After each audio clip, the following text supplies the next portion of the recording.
good evening, wherever in the world you may be. This is me, Sandeep Unnithan, Editor-in-Chief Chakra News, and I'm joined once again on Saturday morning here by General PR Shankar of Gunner's Shot, and of course my friend Advaita Kala.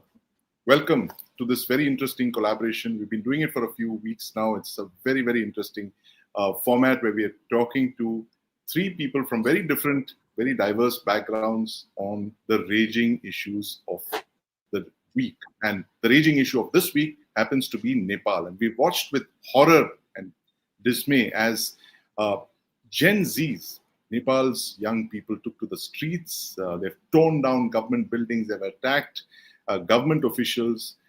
Nepal is not on fire now, fortunately. It's got a elected prime minister who was sworn in, Sushila Karki, but our hands are full. We're going to talk about why Nepal burnt in the first place and what lies ahead.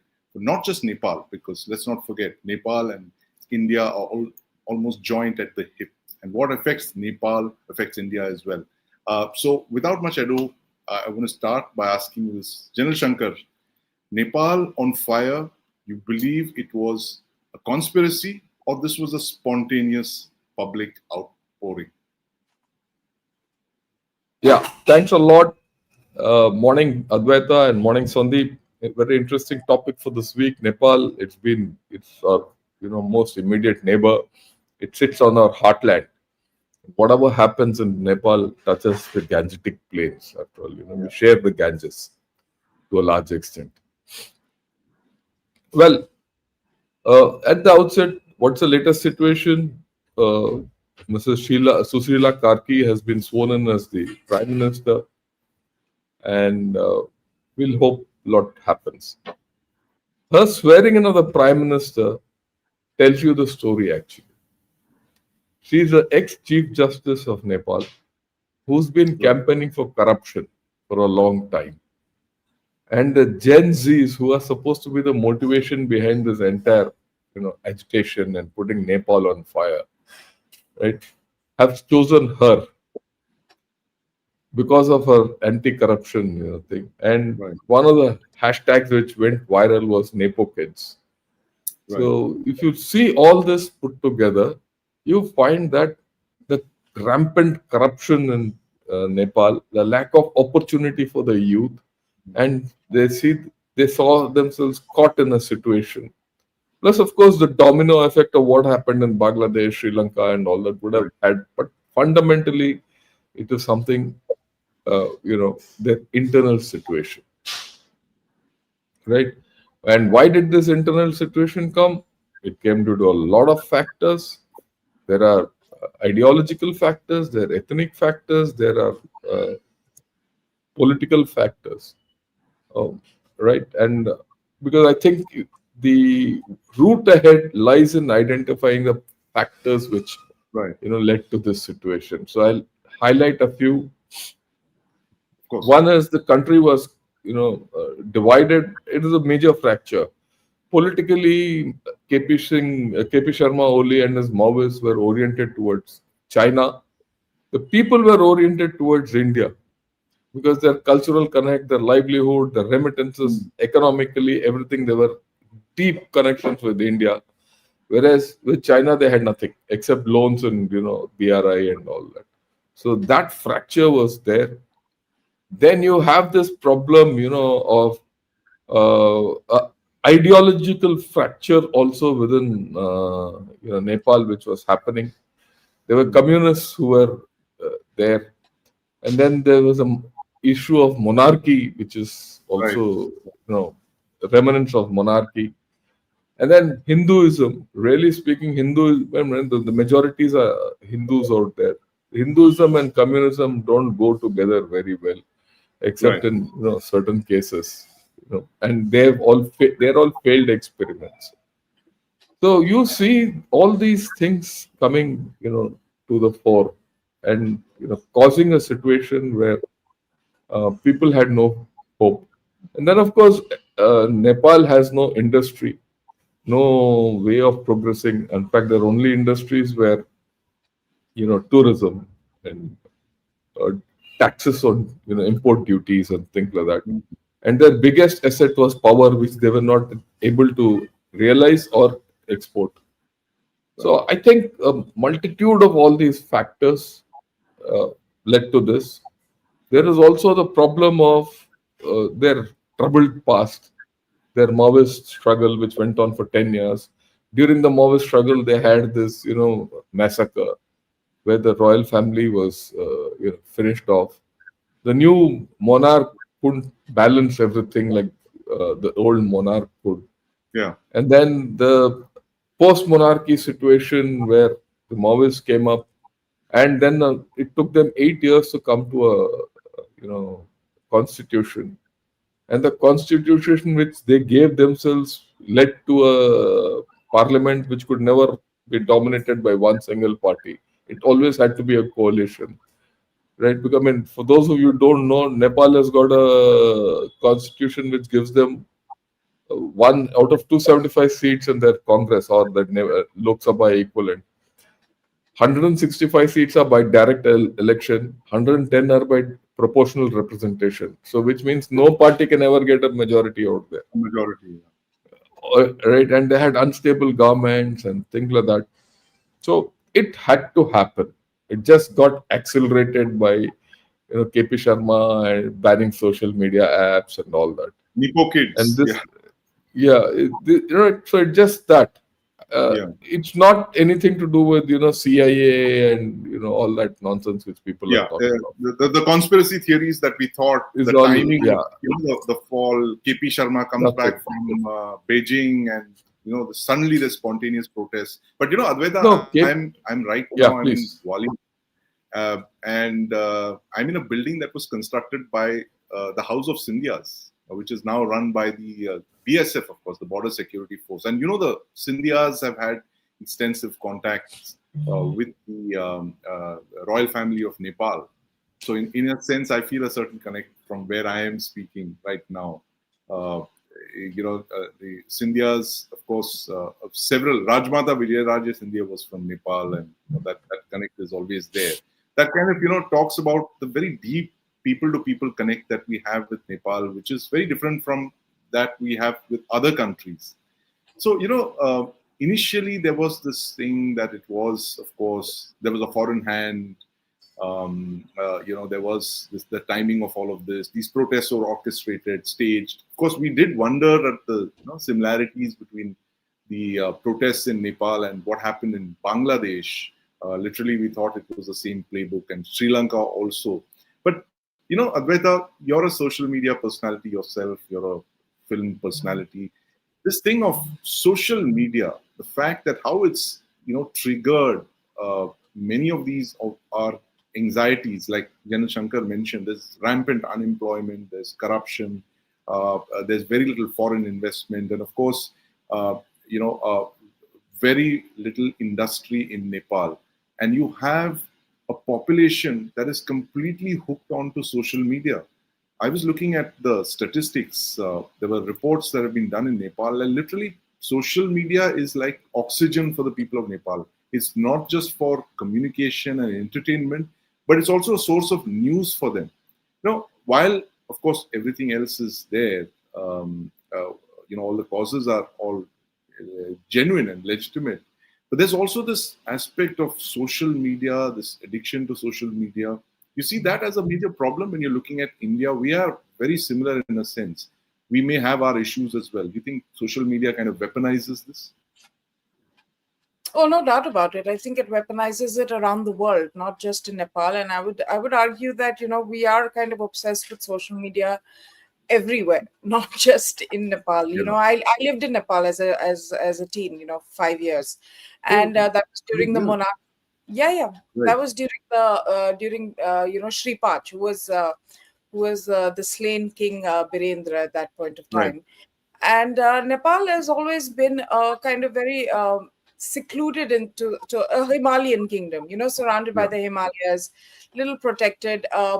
It was very much I'm talking about the 80s here, of course. It was very much a place where, there was a certain cosmopolitanism because at a time during the Cold War, because of Everest, and a lot of the tourists who used to come and the mountaineers who used to come. So even though it shared a lot of similarities with India, it was in its temperament and its culture. In that sense, there was a certain, awareness of the wider world, Right. which I used to, at that point, when I used to compare it with us, because obviously for me, home was India, but I was living there, I would find Yeah. Nepal far more global in its outlook in that sense. This is back in the 80s. And then, of course, you had the communists come in and the Maoists. And, I remember in my house, they were walking the boundary wall armed.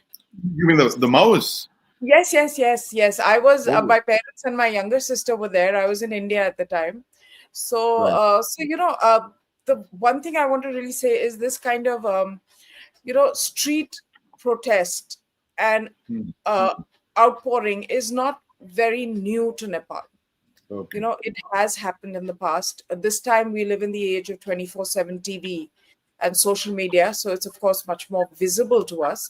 But like I was saying, back in that time, like what, nearly 30 odd years ago, this was what was happening. And, people were scared. Ordinary people were scared, especially Indians were scared at that point, Hmm. because there was a lot of resentment towards Indians as well. So, this has happened. What you're seeing this time around, Sandeep, is here is a generation that has come of age in the time of social media.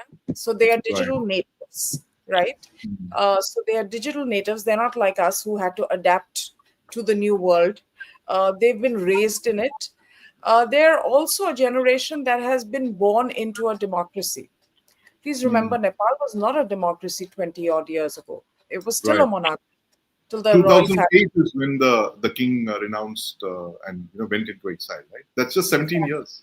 Yeah. Yeah. So this is a generation that was born into a democracy, gained awareness during a democracy, uh, was in a sense psychologically very different from predecessors. Because if you were born into a monarchy, you grew up with this belief, and I saw this, that the king was divine and he Right. had the absolute right to rule. Whether you believed it or not, that was pretty much what everyone said, what was taught in schools, in colleges, what was the dialogue. So these kids have really been born into a system wherein they have understood freedoms, they have experienced freedoms. They do not necessarily hanker back on that, divine right of people to rule or be in the place that they need to Right. be. They're deeply influenced by trends around the world. So, Hmm. Nepo babies is a trend that really took hold of them, because you Right. had a situation wherein uh, children of the political elite were living very, very lavish lifestyles. And remember, Right. Nepal has gone through some devastating natural calamities Yes. also. Earthquakes, floods, all of that. Yes. And the poverty is still very prevalent. It's still a poor country. So this really grated on that generation. Now I would say it's very different. In Bangladesh also it was corruption, dynastic privilege. In Hmm. Sri Lanka it was similar, dynastic privilege again. Ire directed at families. This trend you see in South Asia, and that is because we do have a system, a public system, wherein dynastic privilege is front and center. Where we've Hmm. been fortunate in India is that we had someone like Prime Minister Modi come and channel that anger towards dynastic privilege into the Hmm. vote as opposed Right. to the streets. And I think this is very significant. We shouldn't underestimate it, because you see this anti-nepo baby syndrome in even in Bollywood. You saw it in Yeah. politics, you see it in Bollywood. So, I think we were fortunate because this got channeled through the vote, and we were able to address it through democratic means. Because Hmm. remember, we are also a very young population, and that resentment is there. It's hard for it not to be there. So, this is really how I'm reading this particular situation at the present time. Right, right. Absolutely fascinating insight, Advaita. The fact that Nepal, as you mentioned, is a very young country. More than 50% of Nepal, by the way, is under the age of 25. That's a very, very young country. There are younger countries in the region. I mean, Afghanistan, I think, is about 21. The median age there is 21. It's ridiculously young. And the fact, like you mentioned, there are no opportunities, and there's frustration, there's unemployment, there's corruption, and I think uh, whoever had been posting all those reels, I mean, did someone not tell them about the keeping those reels private, whatever they were doing? That's the very least they could have done. But the kind of outpouring of outrage, General Shankar, it's something that we haven't really seen even in Bangladesh and in Sri Lanka for that matter. The crowds in Sri Lanka, if you look at it, they were far better. They were very well mannered, disciplined. They did get into government buildings and all that. They did chase out their leaders, but they didn't indulge in the kind of arson and destruction of public property that we saw in Nepal. I mean, is this a cause of concern in the fact that, like Advaita mentioned, of course, there's a lot of anger, there's frustration, but in India, we're able to channelize that anger. There are safety valves, right? You hate a party, you hate a particular person. You just have to wait for 5 years, and you can change the government. You can, basically exercise your vote, and that's something that's really important. What is it that Nepal really needs to do now? You're looking at a new prime minister. I mean, I think she's got probably one of the worst jobs in the world right now. You have arsonists in the street, and you have the weight of the expectations on your shoulders, and the world is literally watching you. Beijing is watching, New Delhi is watching, Washington is watching. What's the challenge before Sushila Karki in the next couple of days, Jan Shankar? At the outset, she's a brave lady to have Right, taken on this onerous task. And she's a committed lady and passionate and a true, daughter of Nepal. That much we must give her. And I think, and we wish her well also. I mean, Nepal's happiness and progress and stability, a lot we derive from that. If Nepal is well and off, we are also well and off.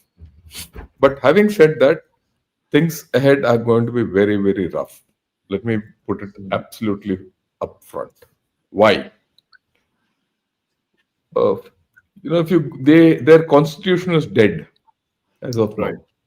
They had a constitution which they took 8 years to make. After making this constitution for 8 years, it it didn't work for them.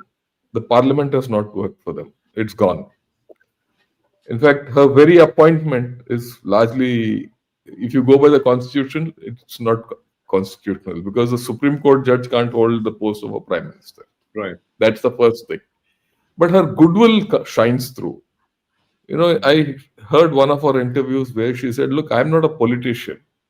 I'll come. The Gen Z has asked me to step in. I'll do that, and right, we'll work to elections, and I'll work to a constitution." And she's very clear that she has to write a new constitution and things like that. To that extent, like I said, it's very good. The very important thing, the positive thing, is that the young youth have faith in her, right, right? And she's legal. After all, she's been the chief justice. So whatever she writes out, scripts out, logically should be good for the country. That's the right, happy part. But the other thing is, there's a legal vacuum. Who is there? This thing. There's a political vacuum at this point of time. Though the streets have overturned everyone, the politicians, can they make a comeback? The party structures are still there. China has still its interests. For example, this chap Jalanath Kanal. yeah, I mean, this fellow, his wife got burnt and all that, but he's yeah, still going and writing in Chinese media. In Chinese right, Mandarin media, he writes, right, okay, about this being a color revolution. See the right, communist bent of mind. Okay, and right, then if you read the Chinese media, they talk of India as muddying the situation and all that, as if they have right, lost. They've lost. There's no doubt. So the communist hand is still there. And in this kind of a vacuum, they can come back. And communism thrives with poverty. That's the general thing. And there's a lot of poverty in Nepal at this point of time. That's one of the reasons why this has happened. So and communism also breeds the elites, the very super rich. That's true in China, and it's true here. After all those Nepo kids and all were, so Nepal was following that the Chinese Communist Party model. yeah, model. Oh, that is not gone. So there is no thing. The old leaders' whereabouts not known. Whether they'll come back, we don't know. There's a vacuum in stability. The only hope in Nepal, which is a great hope, is the army. The army has stood up, Hmm. and this has been acknowledged internationally. The army has stood up. It is the army which spoke, between uh, the president, spoke to the students and all that. And the army has not taken over the situation. The army has Correct. midwifed the situation to where it is. So this Mrs. Karki has the army behind it to help her through. And the good part in Nepal so far, which has not been so good in other places like Bangladesh, give you offset. Hmm. They promised elections by March 2026. They put a date. And you look at Bangladesh, where Yunus is continuing, he says April 2026 he'll do. And last year, sometime he did his coup. So Right. there's a big difference. The intent is good. The Right. intent is good. The thing is, how does Nepal and the lady, good lady, I call her the good lady, reach there? All that. And the problems are huge, Hmm. right? Problems are No huge money, indeed. problems are huge. Yeah. And the roots of the problem are there. There's monarchy, there Yeah. is still communism, the old parties are not gone. Are there going to be new parties? How much Right. will the Gen Z be politically organized? Hmm. He said it's good to have a revolution, but a revolution invariably eats its own children up. Yes. So will they, that is also a thing. So there are problems, but the intent is good. So, and I will put it here that look, India can help them a lot. India can help a lot by keeping away from it, helping them. I was going to ask that to Advaita, but Advaita, this point that India's and Nepal's connections are historic. I mean, they're like, we call it the roti beti rishta that we have with Nepal. As Shankar mentioned, that Nepal is in a state of flux right now. It's gone in the past 17 years. It's gone from monarchy to communist rule to democracy, and now anarchy, which is now great. Fortunately, it's subsiding with Sushila Karki's appointment, and of course, she's got a huge task ahead of her. But how can India really help Nepal without appearing to interfere in Nepal's internal affairs? I mean, that's always a concern there. You see the the language of the protesters as well, the way they've been targeting Indian media. They're very unfortunate. They've been attacking Indian media personnel there in the streets, and which suggests that they're not very comfortable with India, doing the so-called interfering in Nepal's internal affairs. But how can India really help? We want to help, but as Shankar said, should we help by not helping at all? I think India should stand by. Remember, India is the only country in the region that has consistently had democracy, has had democratic institutions, which have Right. worked for us, right? So we are Right. very uniquely placed in the region in terms of Mm. helping and being able to advise Nepal on the way forward. However, Mm. yes, there is a tendency for India's influence or to be viewed as interference, to be viewed as condescension. So that resentment, kind of, emerges if there's too much of a visible Indian presence in matters that concern Nepal. So I think it's important that we are there for them because they are our friends. We have long association with them. We share a common faith, which has been deeply challenged by the communists. So it is important that we recognize that there is an undercurrent of this resurgence also of faith, Mm. which has also pushed this kind of um, protest and outrage on the streets, because you can't kind of force people to disconnect from their culture and their heritage, which was also what was happening, this kind of, schooling of the mind to become Right. more Chinese-like and more communist and atheistic, and those, Mhm. which was an unnatural fit. So that was Right. also happening parallelly in the last couple of years. So I think India can help by being there, but not necessarily being omnipotent or Right. omnipresent. We don't Right. need to get into that battle that we need to offset China or we need to do this. Yes. No, Yes. Nepalis are anyway very connected to India. We have a lot in common. We have so many Nepalese living in India. There's, so much back and forth that goes on. So I don't think that the government at the government level necessarily needs to be very overt in anything it does. I just think it needs to be a supportive friend. You have by the way, she's the first woman who's ever held the position of prime minister in Nepal, Right. although it came That's a about big under these achievement. Yes. circumstances. Right. Well, I mean, the circumstances aren't great, but certainly she's a first, and she has an arduous task, up until March when they plan to hold elections. So I think India could also really help in ensuring that there is some sort of support and stability that is there, because it's not good for us also if Nepal gets into turmoil. We share a border with them, we share a very open border with them.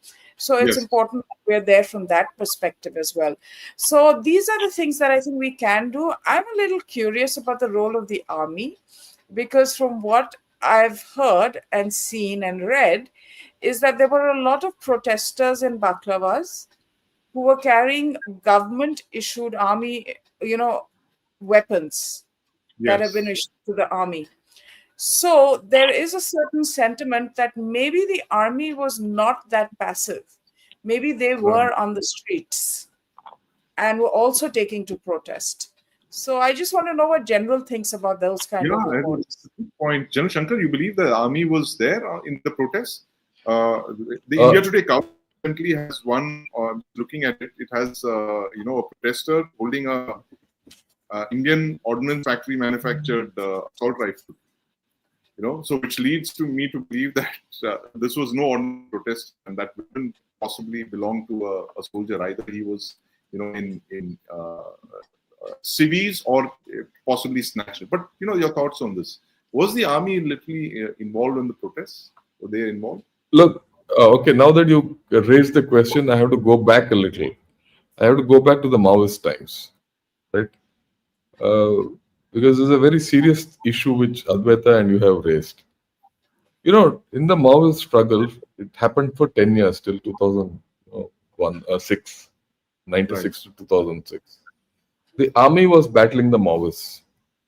They right. were at loggerheads with each other. And thereafter, some truce came out. And then, in between, Dipendra's, shootout happened where he wiped Yeah, out his whole massacre of the family. And, brothers. Yes, yeah. yes.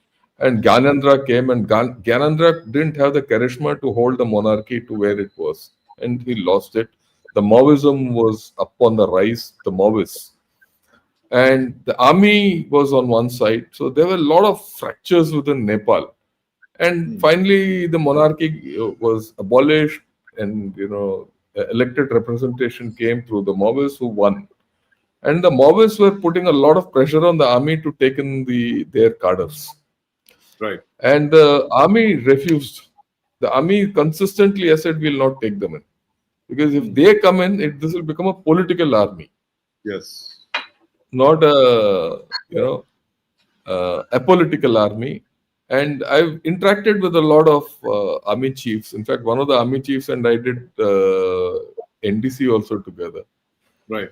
The Nepalese army is clear about one thing. In fact, one officer later he retired as a general. We did YOs also together. He was long back.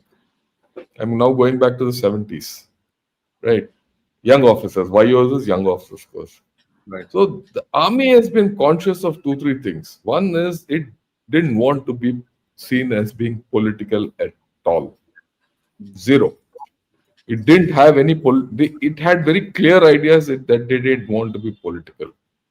The second thing about the Nepalese army was it always felt, this is my view, it might be Some people might have different views about it, but I always felt that the Nepalese army felt more akin to India than than Chinese. Okay, and this is a issue of a problem with them even when King Mahendra was on the throne, because Mahendra was the one who started going towards China after the 62 defeat. Hmm. When till then they were completely invested into India, and then later on he also started playing the Pakistan card through East Pakistan. It was only after 71. So it is not as if the monarchy was completely for India and the people were complete for India.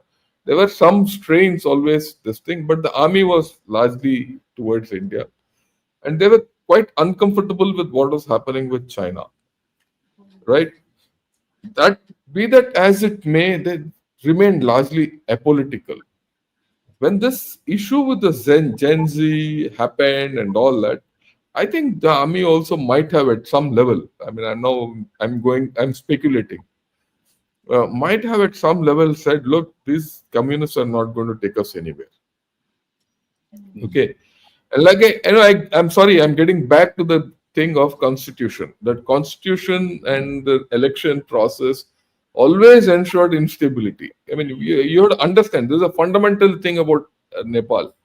275 seats, 165 gets on first past the post system, 110 on proportional representation. No party gets the power. So what? As a result, in 14 years they had 17 prime ministers or something like that. Or Right. 17 years they had 14 prime ministers. If a prime minister changing 1 year, 3 months almost, that was the average thing, right? Some being completely towards China and I know. everything. Yeah. So, and the natural affinity again being towards India. Natural affinity is towards India, Hindu kingdom and all that. So this is a situation which had no end, completely Hmm. unbearable. People were disparity going, everything. So if the army has silently or quietly, supported the Gen Z, I wouldn't be surprised. I wouldn't be surprised. Hmm. I mean, Right. just to give you why, let me also.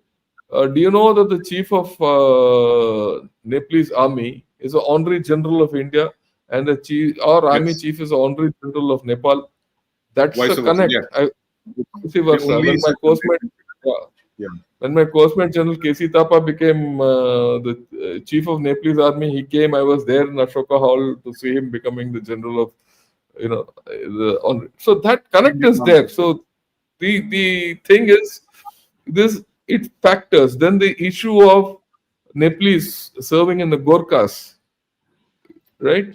That is I was also going a to ask huge you fact. that, Yeah, Shankar. we'll That's come to also that. one That's which. a So all these factors make me believe at some level the army had a connect with the Gen Z, and New York Times has come out with a nice report on this, that Hmm. the army was the last institution standing, and they were the ones who were talking.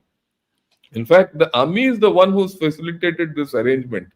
Without the army, you can't negate a complete constitution and a parliament Yeah. and get these people in, right? It's not simple. So if you think that the army is out of the equation, no, I will say it is the army is probably turned out to be the architect of the equation post the first day. The foolish Right. thing was these people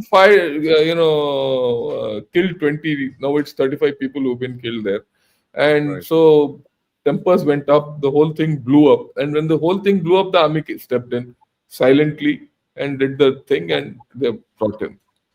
And the next thing is this connect of the army, Indian army with Nepal. Yeah, I mean, I think what we have done with the Agniveer is absolutely stupid. Let me be put it up front. So Well, this entire Agniveer scheme, has ensured that the Nepalese are no more in Indian army. They're not there because Nepal government didn't accept this scheme at all because it's completely detrimental to them.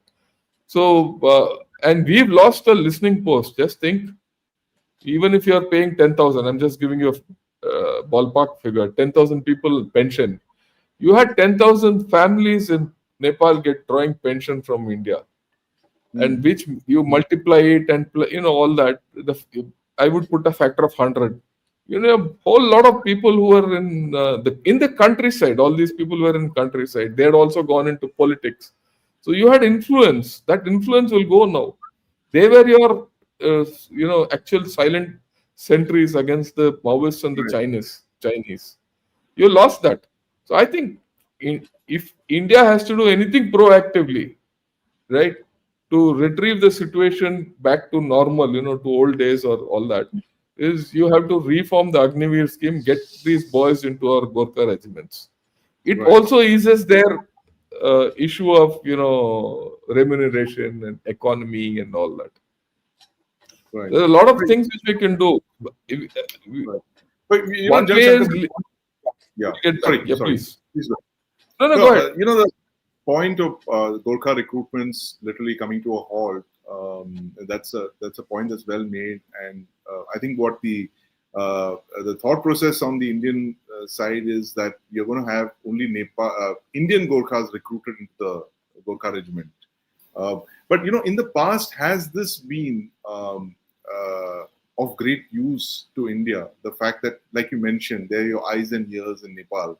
This pro-India constituency who are dependent on you because of salaries and pensions and all. Has that actually really helped? Has it translated into political benefits or some kind of a strategic leverage or something? I don't want to sound very mercenary in this thing, because I know Nepal is a friend and all that. But is there any evidence of this having been extremely beneficial to India in the last 20 or 30 years, especially when that period of intense political uncertainty was on?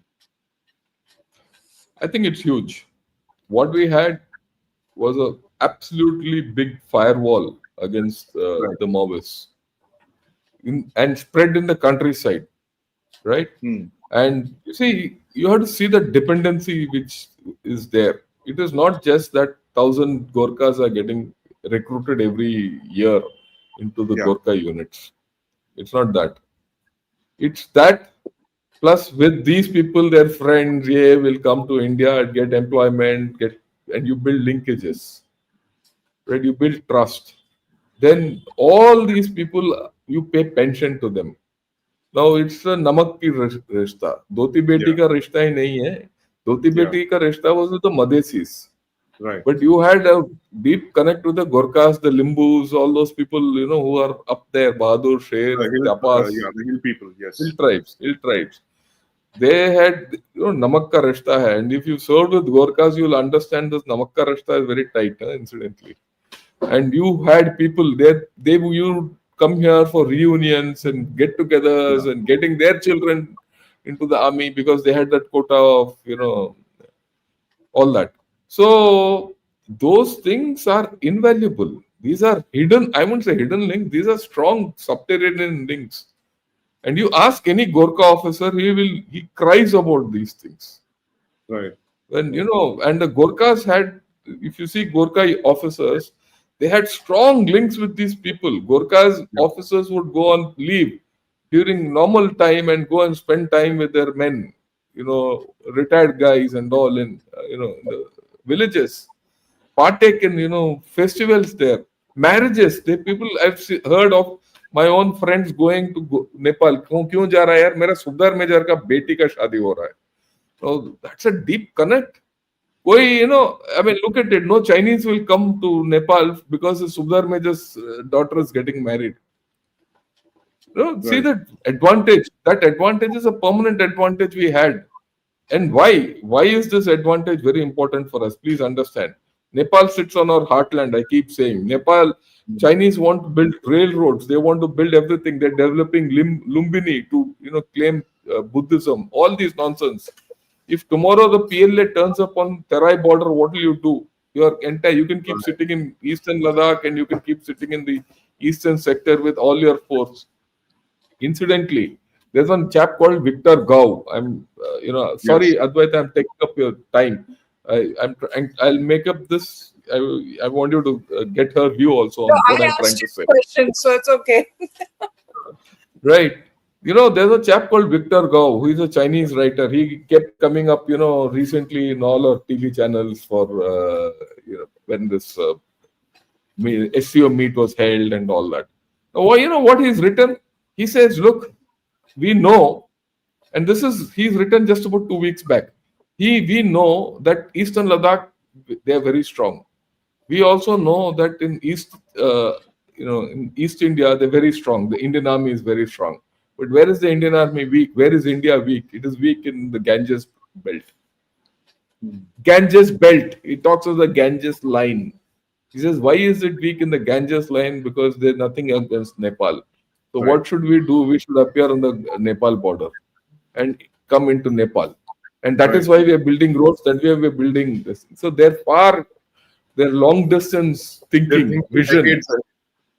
is I good. want to ask Advaita this, General Shankar, this point that you made, the Yeah. fact that the Chinese are sitting atop the Ganges belt, and that is actually, an area of big concern. In the past also, Advaita, we've been hearing the fact that the Chinese plan to recruit Gorkhas into the PLA or into the border guarding force or something like that. But, that's of great concern to India. If China now appears in the Nepal region, which is just adjacent to India's Indo-Gangetic plain. That's a fresh area of concern. I mean, how should India play this in your mind, to your mind, Advaita? Well, I think, I'm, of course, very pro Nepal. I have very fond memories and affection. I think we need to treat Nepal with respect. Right. I'm going to reiterate that, this is a country that is a democracy now that's coming into its own. I think we have to treat them as equals. We cannot talk down to Nepal. There has been a tendency to do that, uh, and that has to change. They're self respecting people, like people of any nation are. And it's very important. Yes, a lot of people from Nepal come and take up menial jobs in India and things of that sort. And there has been a culture to mimify that or mock that in our films, in our popular culture, create stereotypes. All those kind of things exist on a social level as well, which do seed a certain level of resentment because you're challenging a people's self-respect. So I think it's very important that we deal with Nepal as a valuable neighbor, as a good friend, as someone who we share religious, cultural ties with, which are very profound. And I would say, Nepal is a country that didn't actually go through any kind of colonialism or Yes. foreign rule in that sense. So when they talk about Chinese influence or taking over, I think in the Nepali people themselves there is a lot of resilience and toughness, and they are martial. They can fight Right. it out. We see it with the Gorkhas. So they would not take kindly to even a China imposing what would be a very alien culture compared to Mm. India on them. So I think the people would resist that instinctively because they are proud, they are keen to establish their own way, they want a path forward. They've been blessed with tremendous resources. They need to find a way to capitalize those. And India must play a supportive role because of our long association, our cultural similarities. And I think we can play a very emotional, positive role in this country's development going down the way. Why can't we have conversations of what Nepal will be 20 years from now, 30 years from now, and how Right. we can partner them on that journey to greater self reliance? I think that's Yes. really the role we have to play as the largest democracy in this region, as the longest surviving democracy in this region. I think there's a lot that we can share with them, but we have to do it as friends, not as people who are lecturing to them. And that's Right. what puts the Nepalese off when it comes to Indians, is that we have a tendency to say, I told you so, or Yeah. listen to me, I know how it's done. No, that's not how you deal with sovereign nations. Even if they're smaller than you, even if they may be dependent on you, you have to maintain their self respect. So I think there needs to be a realignment of our engagement. We need to understand them a lot better and not just view them through stereotypes. And we need to be true partners because they are very connected to us. They are very influenced by us in many ways. Be it soft culture, be it other things, our army, like General Shankar said. So even in institutions, even people to people, there is a lot of exchange and influence. Now, Sure. how do we leverage that? Do we leverage that by becoming hectoring and big brotherly, or do we leverage that by saying, look, we've walked this path, so maybe we can talk to you about it in a way that the Chinese can't, because the Chinese bring a totally different form of governance. Yes. Governance that I personally don't think the Nepalese will ever accept. They're more likely to accept a constitutional monarchy, because there was that certain reverence, and have a parliament alongside that, than to actually accept communism. And that should Mm. make us feel very happy. Right. No, good, important point there that you've raised, Advaita. And the fact is that the monarchy that whispers about the monarch returning. There was a lot of nostalgia, some might call it, when Gyanendra came back, and they were actually kind of longing for the stability that the monarchy brought in. But General Shankar, the point that Advaita made about the constitutional monarchy, which is what was there a couple of decades ago. You had the monarch like the president, but like an executive president who had a prime minister, elected prime minister. You see that as an option, as a solution to Nepal's problems. Because, like you said, if you have 12 prime ministers in 12 years, what kind of foundations can you build for a country? It's like building a building, making a building on a foundation of sand. There's no way any reform, any political process or industrial activity can take place in such uncertainty. You see that constitutional monarchy as being a possible alternative for Nepal, stability in Nepal? I don't think so. Let me be very No. honest about it. No. Why? If there was a constitutional monarchy feasible, that should have been already in play by now. Right, right. That shut out. They got a chief justice in, right? And so the constitutional monarchy is no going back. Some people earned for monarchy because they wanted to get rid of this Maoist yoke. That's about Right. all. Because that's not the alternative. The alternative is balanced democracy, not the imbalanced democracy which they have. And I think my own reading of the situation, from what I've heard this lady speak in 3-4 different channels, is Yes. that she's balanced. She's very clear that she wants to put in a balanced constitution in place, Right. right? And I think we should help them to do that. That's what Advaita said is very important. Let them do what they want to do and come out with their own solution, right? I'll put it, and that's another way of looking at it is you give them space to do what they want to do. Second, let them stew in their own juices to cook their own food, so that they come up with their own thing. Leave them, let them do. Help them build institutions. That is more important. See, Right. help them build institutions. I'll go on a little tangent and get back to Nepal. What is the tangent? All around us, whether you call Nepal, Bangladesh, Sri Lanka, Pakistan, there's a ring of instability around us. Look, Pakistan is not far away. वहाँ domino effect हो सकता है. We can talk about it in the end, right? And then you look at Thailand, you look at Indonesia, you look at Maldives. They're all completely, you are in a double ring of instability. Regime changes, corruption. Malaysia also, that prime minister is under the Right. cosh. Okay, you look at Thailand, the yes. previous, and that lady has been sacked, Shinawatra, The prime his minister. daughter, Pekton. So Thailand is in a problem. Indonesia, a lot of what happened in Indonesia has found resonance here. Okay, the trigger actually was pulled in Indonesia and it happened here. So you find all this. So in this, India is the only stable factor in all this. So this stability we should transfer to Nepal. How do you Right. transfer the stability to Nepal?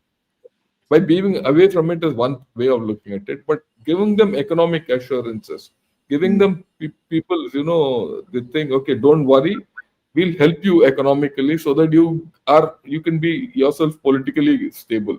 Because China won't help them. That they're very clear. I agree with what Advaita says, that the Chinese influence on the Nepalese will be very minimal on many of these issues. So the opportunity is here, right? Opportunity is here for us to ensure that Nepal is stable. A stable Nepal is a stable India. Let me also put it. So, okay. So you can give them economic opportunities. For example, you can tell them, look, we'll build the dams in your area. You give us the power. You don't need the power. We'll take the power, and you go into a positive cycle of infrastructure development and lifelong power purchase from them. Their economy will go up. So positive things help build other institutions. Very Right. important. Strengthen the army, strengthen the courts, justice systems, fundamental things of movement of people here and there, right? Why don't you take up infrastructure projects which help them, right? Then they have this there's a huge section of Nepalese who are anti-India. Let's face facts. I mean, a lot of our neighbors are anti-India. Like a whole lot of people are anti-USA, but still go to USA. So you have to start thinking. You shouldn't be, you shouldn't be overbearing on them. So help them with their law and order, education. See, look at Sikkim. After all, if you go back into the 70s, Sikkim was a foreign country when we assimilated it in 75. Yeah. Right? What is Sikkim 50 years today? ago.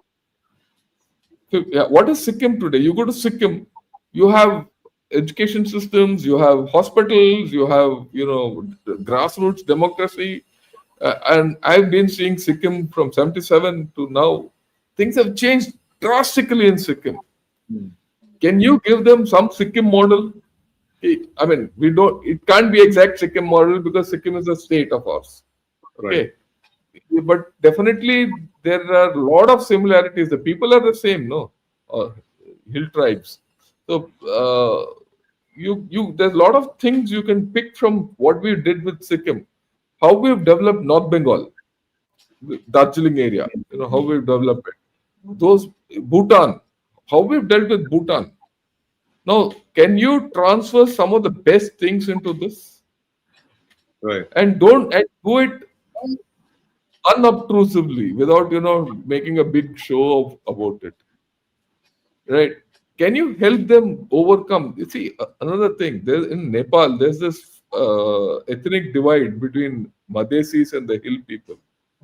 Can you help them get over it? Because normally we do the opposite. The normal tendency is that because people in Bihar and Uttar Pradesh are they have kinship with the Madhesis, we try and promote them against their own hill people. Can you say, look, yeah, be friends with each other, and we'll help you be friends with each other?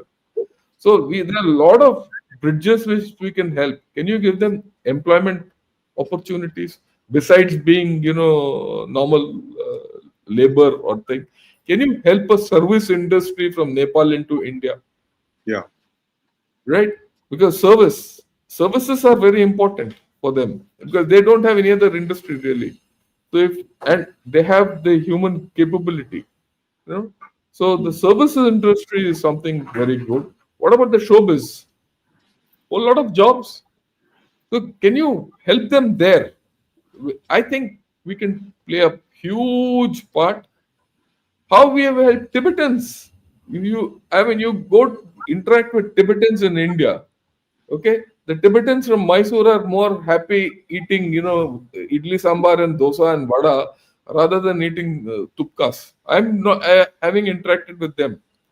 Right? At times they are better than you in navigating in Bangalore than you and I are. Okay, so that kind of why can't we unleash this soft power on them? Right. Without being obtrusive, soft, really soft. Yeah. Soft and out of sight. That like Advaita was also saying that you have to do it in a way that doesn't appear that you're playing Big Brother and you're trying to muscle in on a smaller neighbor. Advaita, there's a lot that General Shankar said that kind of resonates with the fact that it is at the end of the day, it's also about institutions and how do you build institutions. In Nepal, a country that's so fragile. It's like they talk about the Himalayan ecosystem being fragile, and you have institutions in Nepal that are so fragile because they've not had the chance to develop.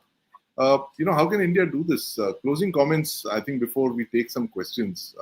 Then Shankar, I Yeah. can see already scanning Lot the of- thing for questions. Yeah. But Advaita, Last week we were discussing Indian tech and how it's going to be impacted by the US. And I said yes, then that, Indian tech is really the backbone of Silicon Valley.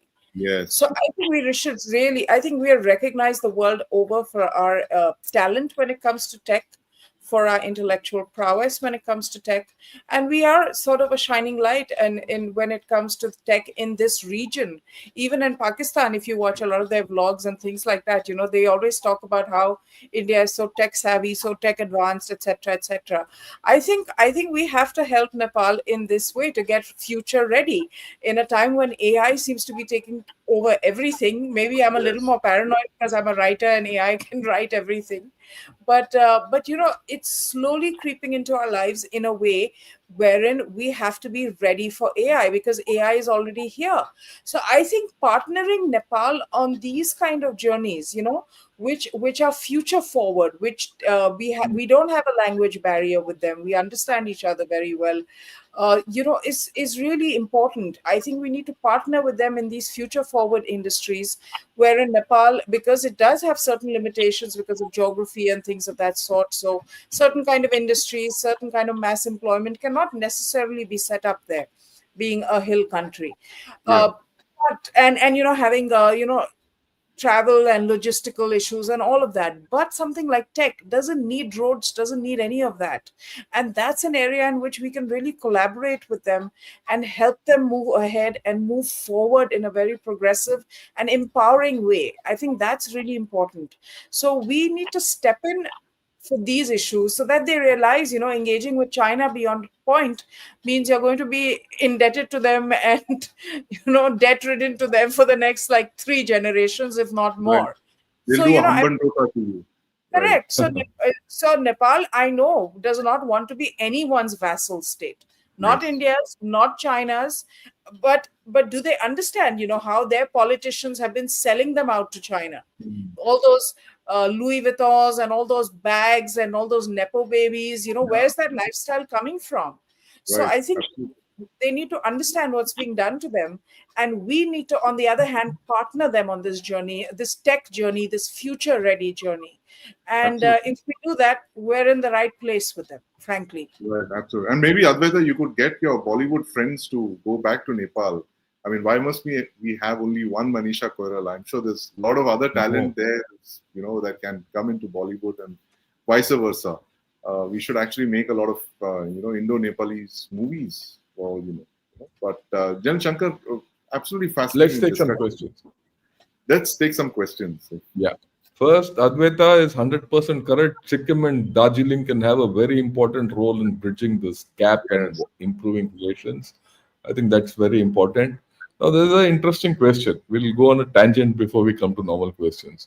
What are the chances of Pakistan doing this against their politicians and their army? Your views. Yeah, Sandeep, take Right. a shot. General Shankar, you planted the seed. I saw that. No, I You didn't. want this to happen in Pakistan. You want General No, Munir to flee the country. No, but I think what has happened it's a good question. Firstly, and I think that Munir is sitting on a volcano, and I think he knows this, and possibly he would be the most worried person around in the Indian subcontinent. While we are looking at it with a lot of concern, Nepal is on fire, it's on our thing. The Chinese could land up here. Munir is looking behind his back and over his bad. shoulder. How many of these Gen Zs are lining up outside his door? Because we saw that with the protests in Pakistan a couple of years back. The kind of, for the first time, the public vented their anger against the army. And this is in a manner that it didn't happen even after 1971 when they lost half their country. the army still managed to salvage, the whole thing and, come out on top, and they capture power once again. After Ayub had retreated, after Yahya had retreated, you had Zia who come out in 76, 77. So Munir would be a very, very worried person. And I think, at this point, I'm just blue sky thinking here. He's an unpredictable guy.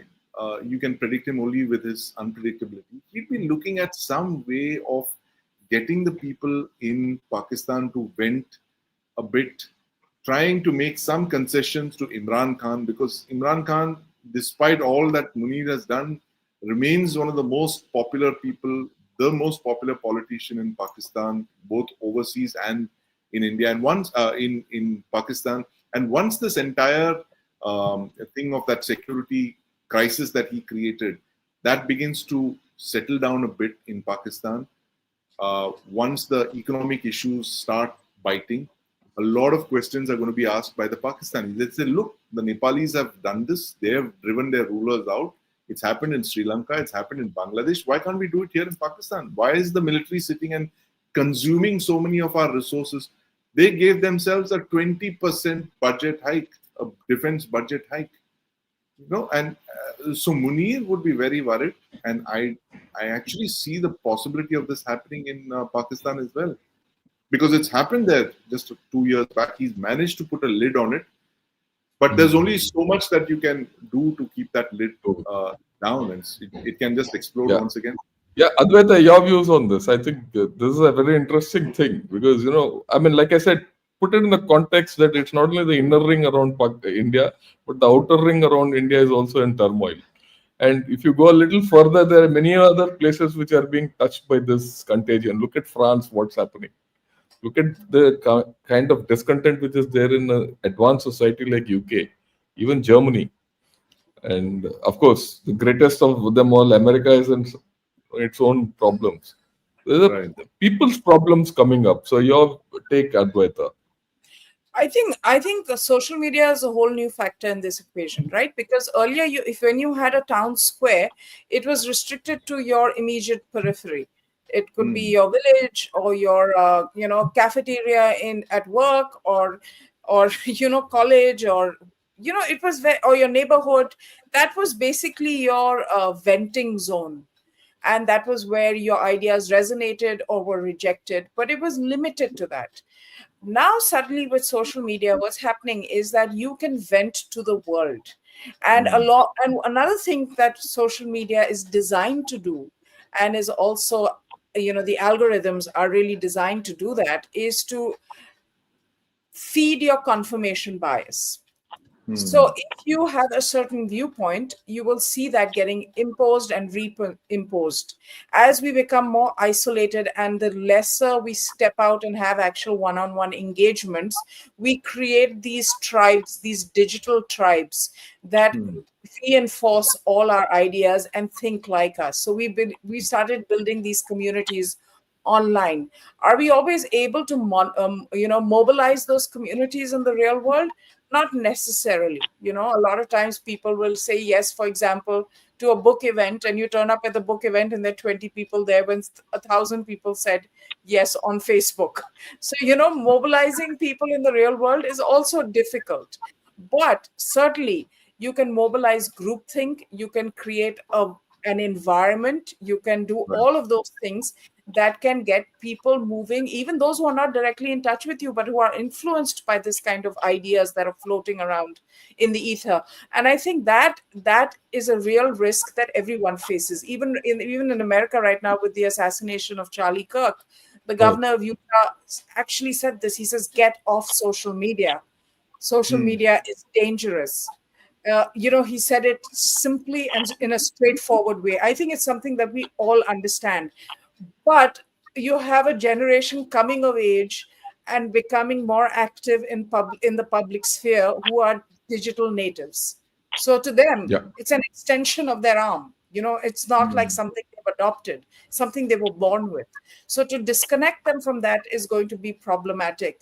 And to control the ill effects of this is something that societies, that governments need to have very serious conversations about, because this kind of flashpoint can happen anywhere, in any situation. And I think, in a democracy, we're a little more insulated because we have a belief in certain institutions. It may vary from time to time. Sometimes we may think the justice system is great, and sometimes we may think it's totally failed us. But for the most part, we respect that it exists.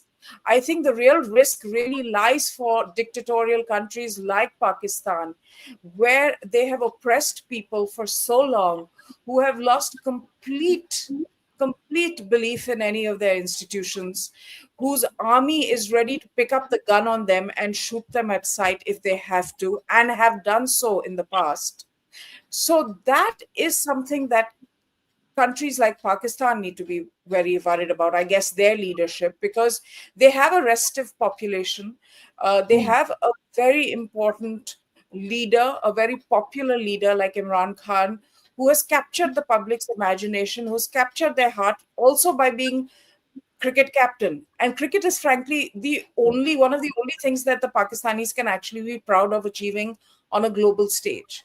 So they have very little to be proud of. And the man who led them to that kind of victory and pride is now in solitary confinement in the most inhumane conditions. So that is also simmering underneath. Could the army do something to threaten Imran Khan's life because he is such a rival? I think it's possible. In fact, his sons are going from pillar to post, saying that we don't feel like our father will survive. Now, just for a minute, if something like that happens, can you imagine what will happen in Pakistan?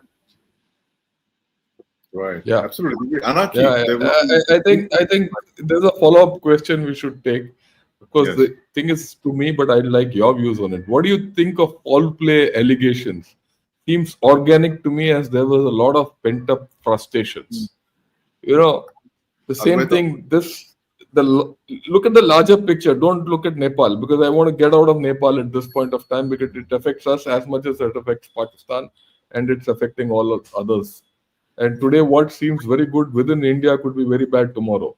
So I'd like your views. I think we can conclude with this, with your Yeah. views on these issues. Advaita, please. You want me to put it Right. up again? Yeah. I remember in the 80s, because of the Cold War, Pakistan was very firmly in the American camp at that time. And India was perceived to, although we said we were the leader of the non-aligned movement, we were perceived to be very close to the Soviets. And that was the way it was. So Nepal then became kind of a holding ground. And here is where cross nationalities interacted and cross pollinated. And there were a lot of reasons to go to Nepal. You want to climb Everest, so you're going there as a mountaineer. And these were different times, but there were a lot of reasons to be in Nepal and to spend time there and really cross pollinate like this. So Nepal is always seen a very active kind of, I guess, spooks underground, you know, transnational interaction. So I'm not of the sort who would say that, oh, there could never be a foreign hand behind these protests. I don't. I think they could very well be. I don't see that as being totally out of the question. I have for a long time felt that there has been uh, an attempt in many ways to foment this kind of discontent in India as well, through Right. different protests, through different Yes. things that we are all aware of. And I think there could very well be, and it could part of it could be because of Nepal's closeness to China, and the fact that its leaders, political leaders, were essentially bought over by China. Let's be straight about it. Hmm. And those kids were flaunting their lifestyle because they were making that kind of money. And India was watching. Remember, Oli is probably the only Nepalese prime minister who's never visited India, and he's been in Yes. office for a while, which Yes. is rather stunning if you think about it. So there are a lot of things that were going on in Nepal which were not positive for democratically inclined governments. Let me say that. Right. Right, absolutely. No, in fact, Advaita, Oli was to visit India just this month, and it Shortly. just happened that yes, in the 18th or so, but now it's not going to happen. We have a new prime minister there. But Jan Shankar, this point about social media being manipulated, that's a big, big fear. I mean, you, of course, you know about it far more in greater depth and detail. You've studied that. The weaponization of social media and the fact that foreign intelligence agencies have been known to use it, thanks to Edward Snowden and revelations that he's made. You know about how this is one of the most powerful tools of controlling masses of people to to do mass sentiment analysis and then manipulate stuff. So that's why I'm also a bit concerned about social media platforms, particularly ones that do not reside within the boundaries of your country. And that is something that we've also flagged on our discussions in the past, where the Prime Minister has spoken about the need for Atmanirbhar social media platforms. Because just as Advaita said, I mean, the reach of social media today, it has dwarfed anything that we have known in our lifetimes. It's almost as big as the internet. It's so ubiquitous. Media has been dwarfed. Social media is everywhere now. It's literally like the air that you breathe. And if somebody has control over this, has made the algorithms, like you said, Advaita, to control this and to create these digital communities, then we are in for a bit of a rough ride ahead, particularly when you don't have access to the algorithms, to the source codes, you don't have access to the information, you're not controlling anything, you don't even have your own platforms, right? And that is a big, big vulnerability. And I do hope, those in the government of India are looking at this very seriously, because the world would be very different from what you think it is. We think it's the Ramayana, it's all good, and a virtuous son, virtuous husband, good and evil in black and white. But the world out there is actually like the Mahabharata. It's pretty dark, and it's dangerous. But that's my Yeah. point about social media. Yeah, I go completely with you. I'll just give a counterpoint and leave it to thinking. America controls virtually a whole chunk of social media all over the world, source code, algorithms, everything. Yes. Yet you find that in America, the debate comes up that Russia has interfered in their elections. Right. Okay? Right. Yeah. The second thing, we all think China is an impervious society and firewall, wall. Yet Xi Jinping goes to Kazakhstan and says there could be a color revolution possible. 2 years back, he had to rush back at the, avoiding one last event. He had to rush back to China. Something happened. And there have been other occasions also. So I would say the danger is beyond controlling algorithms. Algorithms could be controlled, but if you know how to play the algorithms, you can control. It's all a thing of cognitive space. How you control the cognitive space is very important. And there are many layers to this. We can talk of this some other day. But the fact is that social media is a huge weapon. Right. And social media plus frustrations is explosive material. And if this explosive material gets to the critical mass, like it happened in Nepal, like it happened in Bangladesh, like it happened in Sri Lanka, and it could happen in Pakistan tomorrow, well, we are in for a long haul Right. We're in for a of a whole different kind. Yes. On that note, Jan Shankar, I think we should wrap up today's discussion. It's Yeah. fascinating. It's such a great discussion, and actually leads on to what we could potentially discuss next Saturday. This weaponization of social media. It's something that we've been talking about a lot, but we've not really spoken about in great detail. But I think we should do that possibly next Saturday. We could talk about the weaponization of social media. What we really need to do. Watch out, rules of the road, because it is a double-edged sword. You can't do without it. There are a lot of benefits that it gives you. You just have to make sure that it has guardrails on while you're using it. And like correctly mentioned, Jan Shankar, the US is wrestling with that, and shooters running berserk and being influenced by this. It's polarized the debate there very sharply in the US as well. But that's a discussion we're going to have very soon. And for all of you watching us there, I want to thank you for your time, your attention, and do keep those questions coming in. We'll be back very soon on another episode with General Shankar and Advaita Kala. Thank you for watching. Thanks a lot. Have a great day.